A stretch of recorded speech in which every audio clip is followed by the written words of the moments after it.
Here we are more than 10 years after StarCraft first came out, and it's looking like, at least for now, the long-awaited sequel might release towards the end of the year or perhaps early next year.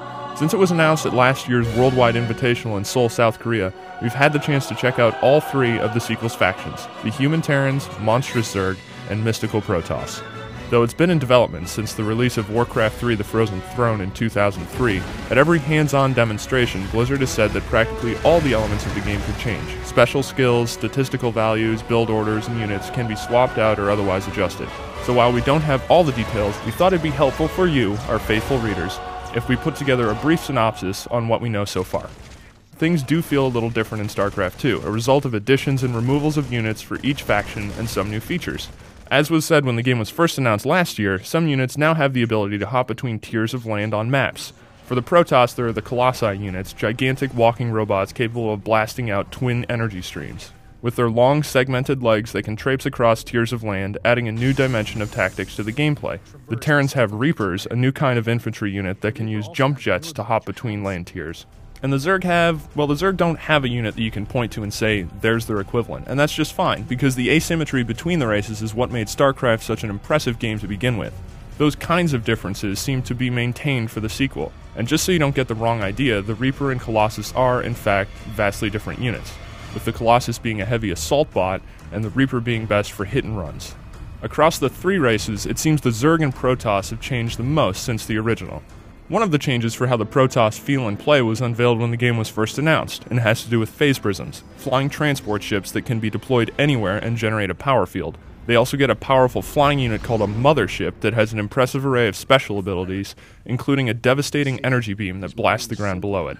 The Protoss still maintain their basic characteristics too, with every unit being protected by regenerative shields. The Zerg's base operations have shifted rather significantly with the addition of the Queen unit. Instead of having you set up air and ground defense structures, all these defense considerations revolve around her. She can be upgraded as well.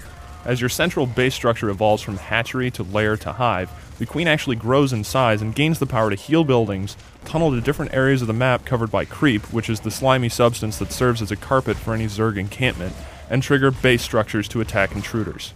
The Zerg transport system has also been revamped. You can now load Nidus worms with units and move them around the battlefield, and they can be set up as a Nidus canal exit at targeted spots, which connects with the rest of your canal network. For the Terrans, those who played the StarCraft Brood War expansion may be dismayed at the lack of a medic unit.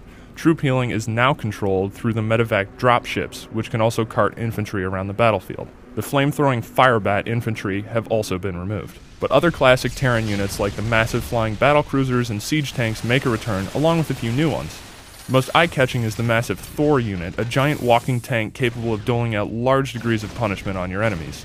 There's also a Viking, a transformer of sorts that can rapidly shift between an airborne fighter or walking assault mech. Our next opportunity to see the game will likely be at this summer's Worldwide Invitational event in Paris, France, and if the last few hands-on sessions with the game are any indication, more tweaks and changes will be present there as well. Many might be looking forward to how this game plays on Battle.net, but there are those, like myself, who are also interested in the single-player campaign, which actually proves to be the aspect of the game that has changed most since the original. No longer will the story scenes take place in a ready room from StarCraft, where little monitors displayed animated faces of important characters as they discussed events and eventually handed you a mission. We've only really seen the Terran campaign so far, and it stars grizzled hero Jim Raynor, who assumes command of his starship, the Hyperion. The way things work in StarCraft 2 is you'll actually get to control Raynor on a ship, moving from the bridge to the engineering decks through a kind of point-and-click interface similar to that of traditional adventure games.